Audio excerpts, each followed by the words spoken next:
నమస్కారం. గత 2-3 రోజులుగా కేటీఆర్ హైదరాబాద్లో ప్రెస్ మీట్లలో, ట్వీట్లలో, సోషల్ మీడియాలో రకరకాలుగా నా పైన ఆరోపణలు చేశాడు. నేను కూడా ఏనుగు పోతుంటే కుక్కలు మరుగుతుంటాయిలే ఎందుకు అని వదిలేశా.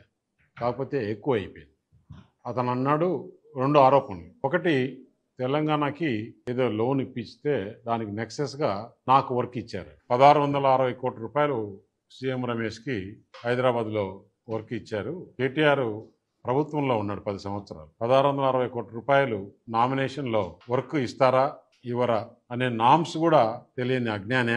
లేదు రేవంత్ రెడ్డి పైన బురద చల్లాలన్నా ఎందుకు చేస్తున్నాడు అనేది ఆలోచన చేస్తే ఇంట్లో ఒక కుంపటి తయారయ్యింది. ఏదైతే జగన్మోహన్ రెడ్డికి వాళ్ళ సిస్టర్తో ఎలాంటి ఇబ్బందులు ఉన్నాయో ఇతనికి అలాంటి ఇబ్బంది. దాన్ని డైవర్ట్ చేసేదానికా లేదంటే దేనికి? అతని ఆరోపణలో ఇంకొక విషయం కూడా చెప్పాడు. సీఎం రమేష్కు 1660 కోట్లని.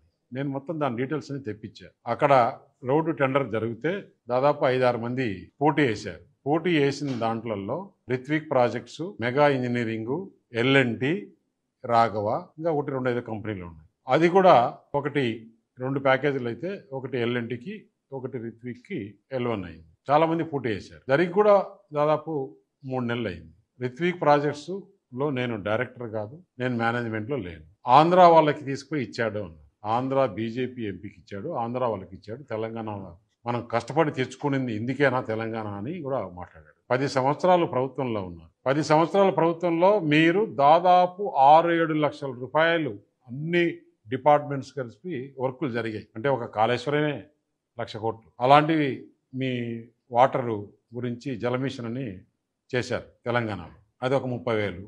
రకరకాలుగా రోడ్స్ కానీ ఎలక్ట్రిసిటీలో కానీ అన్ని రకాలుగా 4-5 లక్షల కోట్ల పైనే 10 సంవత్సరాల్లో వర్కులు చేశారు. అంటే ఎనీ ప్రభుత్వము ఒకరికి వర్క్ ఇవ్వాలంటే 5 లక్షల రూపాయలు మించి నామినేషన్లో ఇచ్చేదానికి లేదు. అంటే నువ్వు ఇంతకుముందు ఇచ్చిన వాటిని అలాగనే ఇచ్చావా?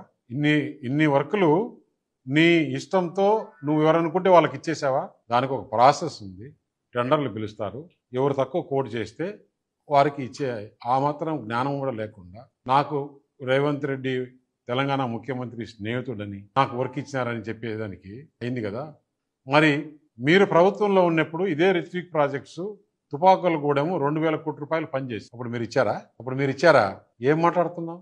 ఎందుకు మాట్లాడుతున్నావు? నువ్వు ఒక 4-5 నెలల కిందట కవిత ఢిల్లీలో జైల్లో ఉన్నప్పుడు నువ్వు ఢిల్లీకి వచ్చి నా దగ్గర టైం తీసుకొని మా ఇంటికి వచ్చిన మాట వాస్తవం కాదా? ఇంట్లో సీసీ కెమెరాలు ఉన్నాయి, నేను తీసి మీడియాకి ఇస్తా. నువ్వు ప్రెస్ మీట్ పెట్టి దీనికి సమాధానం చెప్పు. మా ఇంటికి వచ్చి ఏం మాట్లాడినారు?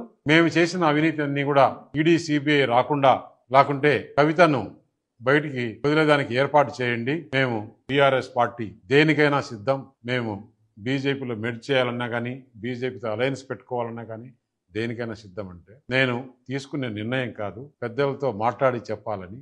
పెద్దలతో మాట్లాడిన తర్వాత మనం ఎలక్షన్స్ లో ఏం చెప్పాం? ఈ బీఆర్ఎస్ పార్టీ అవినీతి పార్టీ, దీంతో కలిసే సమస్య లేదు. అయినా కూడా బీఆర్ఎస్ పని అయిపోయింది. పార్లమెంట్ లో ఒక సీట్ రాలేదు, గవర్నమెంట్ లేదు, ప్రజలు వాళ్ళని చీకొట్టారు. అటువంటి వాళ్ళతో మనం కలిసే సమస్య లేదని చెప్పిన తర్వాత నువ్వు ఎంత బాధపడి ఎంత చేశావు? అసలు రాజకీయంగా నువ్వు ఏ విధంగా ఎమ్మెల్యే అయినావు తెలుసా? ఆ రోజు టీడీపీ టీఆర్ఎస్ అలయన్స్ లో నేను నీకు చేసిన మేలు మర్చిపోయావా? ఆ రోజు నువ్వు 300 ఓటుతో గెలిచావు. ఏ విధంగా గెలిచావో నాకు తెలుసు. ఎందుకు నేను వచ్చినప్పుడు అడిగా, ఎందుకు మీరు రాజకీయంగా కరెక్ట్ గా పోవట్లేదు? మంచి నాయకులందరినీ పోగొట్టుకున్నారు. తుమ్మల నాగేశ్వరరావు అటువంటి నాయకుల్ని ఎందుకు మీరు దూరం చేసుకున్నారు? ఈ రోజు ఇంత బాధపడుతున్నారు అని చెప్తే ఏం మాట్లాడావు? చంద్రబాబు నాయుడు కమ్మ వారిని మేము దగ్గరికి తీయం, మాకు కమ్మ నా కొడుకులు అవసరం లేదు నేను చెప్పా. ఎందుకు కొంచెం నోరు తగ్గించుకొని మాట్లాడు. రెడ్లను నమ్మాం. రెడ్లను నమ్మితే గవర్నమెంట్ పోయిన మరుసటి రోజే పోయారు. వారిని కూడా తిట్టావు, కమ్మోరిని తిట్టావు. ఎందుకు ఇట్లా చేస్తున్నావు? రాజకీయాల్లో నువ్వు లాంగ్ టర్మ్ ఉండాలనుకుంటే ఇట్లా మాట్లాడడం కరెక్ట్ కాదని హిత బోధిస్తే, లేదు రేవంత్ రెడ్డిని చూసి రెడ్లు పోయారు, చంద్రబాబు నాయుడు చూసి కమ్మోళ్ళు పోయారు, మాకు మిగిలింది జగన్మోహన్ రెడ్డి ఒక్కడే అని చెప్పేసి ఆ రోజు మాట్లాడు. జగన్ కోసం దేనికైనా మేము ఉంటాం అని చెప్పి మాట్లాడి ఈరోజు ఎందుకు బాధ ఆయనకి? రేపు మళ్ళీ బీజేపీ, టీడీపీ తెలంగాణలో ఏమన్నా అలయన్స్ పెట్టుకుంటారేమో, పెట్టుకుంటే బీఆర్ఎస్ పుట్టగతులు ఉండవు అనే ఉద్దేశంతో నా పైన, అది బీజేపీ టీడీపీ పొత్తు పెట్టుకుంటున్న ఉద్దేశంతో నీకు ఎక్కడో భయం పుట్టుకొని కాంగ్రెస్ బీజేపీ నెక్సెస్ అంటాడు.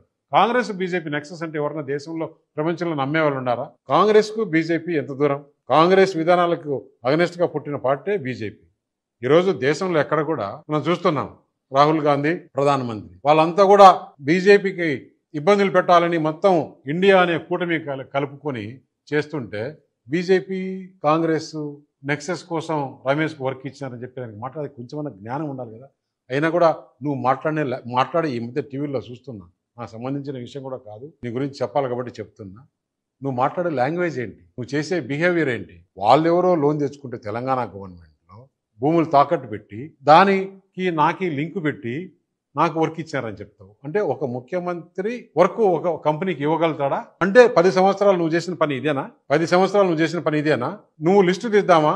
తెలంగాణలో ఉండే వాళ్ళు ఎంతమంది తెలంగాణలో వర్క్ చేశారు, మిగతా వాళ్ళు ఎంతమంది, ఆంధ్ర వాళ్ళు ఎంతమంది వర్క్ చేశారు, కూర్చొని డిబేట్ పెట్టుకుందామా? నేను కేటీఆర్ ఇద్దరమే ఎక్కడికి రమ్మంటే అక్కడికి, ప్రెస్ క్లబ్కైనా సరే, తెలంగాణ భవన్కైనా సరే, లేదు ఎక్కడైనా సరే హైదరాబాద్లో మన ఇద్దరం కూర్చొని డిబేట్ చేద్దాం. మీడియా ఏం మాట్లాడుతున్నావు? నీకు ఎందుకు అంత అక్కసు? అవును, రేపు కలిస్తే ఎప్పుడు రాజకీయాల్లో ఎప్పుడు ఏమవుతుందో టీడీపీ బీజేపీ హైదరాబాద్లో తెలంగాణలో కలిపి పోటీ చేయొచ్చేమో, దానికి నీకెందుకు బాధ? ఏం మాట్లాడుతున్నావు? తెలంగాణలో నా పేరు గురించి మాట్లాడినా కాబట్టి నేను ఈరోజు నీ గురించి చెప్పాల్సి వచ్చింది. లేకుంటే మా ఇద్దరి మధ్యలో అది ప్రైవేట్ డిస్కషన్. ఇంకా కొంతమంది ఉన్నారు, అది బయటకు చెప్పకూడదు. నాకు ఆ రెస్పాన్సిబిలిటీ ఉంది. నువ్వు ఈరోజు మాట్లాడి అంటే ఏ రోజు నువ్వు ఎలాగైనా మాట్లాడుతున్నావు అంటే నేను చూస్తూ ఊరుకుండేవాడిని కాదు. అనవసరంగా నువ్వు మాట్లాడుతున్నావు. దీనికి మీడియాకి, తెలంగాణ ప్రజలకి, ఈ దేశ ప్రజలకి సమాధానం చెప్పాలి కేటీఆర్ అని చెప్పి. ఒక్కసారి మోసపోతే అది మనం మోసం చేసినోని తప్పు అవుతుంది.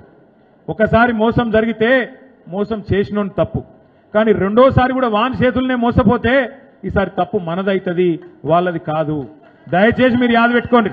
ఇవాళ ఎగిరెగిరి పడుతున్న పోలీస్ ఆఫీసర్లు, ఎగిరెగిరి పడుతున్న కాంగ్రెస్ కార్యకర్తల కంటే ఎక్కువ తక్కువ పనిచేస్తున్న అధికారులు, వాళ్ళందరికీ బుద్ధి రావాలంటే, మీ తోవలకు రావాలంటే ఒకటే మందు. మీరు మళ్ళా రేపు మొగుళ్ళపల్లి మండలం జెడ్పీటీసీ, ఎంపీటీసీ, సర్పంచ్ గుద్ది గెలిపిండ్రి, ఎట్లా మళ్ళా మీ చుట్టూ తిరగరు నేను చూస్తా. మీ చుట్టే తిరుగుతుంది రాజకీయం అంతా. మళ్ళా ప్రజాస్వామ్యంలా ప్రజల శక్తికి మించిన శక్తి లేదు. ఇలా బీసీలకు చేసిన ద్రోహానికి మా బీసీ సోదరులు మరలబడాలి, కొట్లాడాలి, ప్రభుత్వానికి వ్యతిరేకంగా తీర్పు ఇవ్వాలి. మా రైతులకు చేసిన మోసానికి రైతు బిడ్డలు మనందరం మరలబడాలి, తప్పకుండా కాంగ్రెస్ వాళ్ళని గల్లబట్టి అడగాలి. ఆడబిడ్డలకు చేసిన మోసానికి ఆడబిడ్డలు బదులా తీర్చుకోవాలి, కర్రు కాల్చి వాత పెట్టాలి. 2 లక్షల ఉద్యోగాలని చెప్పి పిల్లలకు చేసిన మోసానికి పిల్లలు కూడా ఖచ్చితంగా ఓటు హక్కున్న ప్రతి తమ్ముడు, ప్రతి చెల్లె మీరు కూడా బదులా తీర్చుకోవాలి. ఇక ముసలోళ్ళు అయితే 4000 పెన్షన్ అని చెప్పి మోసపోయిన ఒక మా అవ్వ కనబడుతుంది అక్కడ. ఆ అవ్వను అడుగుతున్నా నిన్ను, ఒక నీలం రంగు చీర అవ్వ, నువ్వే ఏం పేరు? అమ్మ పేరు అడుగు. ఏం పేరు? మల్లమ్మ. నీ ఓటు అడిగేతందుకు వచ్చిందనుకో కాంగ్రెస్ వాడు, ఇంట్లో కట్టే ఉంటుంది కదా, దొడ్డు కట్టే పట్టుకొని ఉరికి ఒక్కటి వెనుక మర్రేసి చంపు. అర్థమైందా? నిజంగా కొట్టే ఆయన కేసు పెడతాడు వాడు. కొట్టినంత పని చేసి చల్ పొర పోయిడికెళ్ళని చెప్పి ఎలగొట్టు. నేనేమంటున్నా అంటే మోసాన్ని మోసంతోనే జయించాలి, ముళ్ళును ముళ్ళుతోనే తీయాలి. కాంగ్రెస్ వానికి ఓటుతోని వాని అధికారంలోకి తెచ్చింది మీరే, రేపు మళ్ళా ఓటుతోని అధికారంలోకి వెళ్ళి దించాల్సింది కూడా మీరే. తప్పకుండా నాకైతే నమ్మకం ఉంది. ఇవాళ మీ స్పందన, మీ ఉత్సాహం చూస్తుంటే నేను ఆడ పరకాల్లో మొదలైన కాడికెళ్ళి ఇక్కడ దాకా ఎక్కడికక్కడ కార్యకర్తలు అయితే జోష్ మీద ఉన్నారు. ఏం బాధ లేదు. వాడొగడు వీడొగడు మాట్లాడుతూనే ఉంటాడు. మనం ఏం కాదు, ఎవడోడో మాట్లాడతాడు. బీఆర్ఎస్ పోయి బీజేపీలో కలుపుతుందట అని ఒకడు అంటాడు, ఇంకోటి ఇంకేదో అంటాడు. ఎక్కడ పోదు బీఆర్ఎస్ కేసీఆర్ ఇంకొక 50-100 ఏళ్ళు మీకు సేవ చేసుకుంటూ మీతోనే ఉంటది. తెలంగాణ ఉన్నంత కాలం బీఆర్ఎస్ పార్టీ ఉంటది. ఎవ్వంతో కలిసే కర్మ మనకు లేదు. బ్రహ్మాండంగా పని చేసుకుంటూ, మీ దయ ఉన్నంత కాలం, మీ ఆశీర్వాదం ఉన్నంత కాలం, మీరు పని చేయమన్నంత కాలం పని చేసుకుంటూ పోతూనే ఉంటాం. మళ్ళొక్కసారి మంచి రోజులు రావాలి ఈ రాష్ట్రంలో పేదోళ్ళ కంటే. కేసీఆర్ గారు తిరిగి ముఖ్యమంత్రి కావాలి.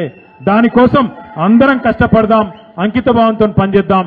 రమణారెడ్డి గారి నాయకత్వంలో భూపాలపల్లిలో బ్రహ్మాండంగా మీరందరూ ముంగటిపోతా ఉన్నారు. రేపు కూడా అట్లే ఇవ్వండి.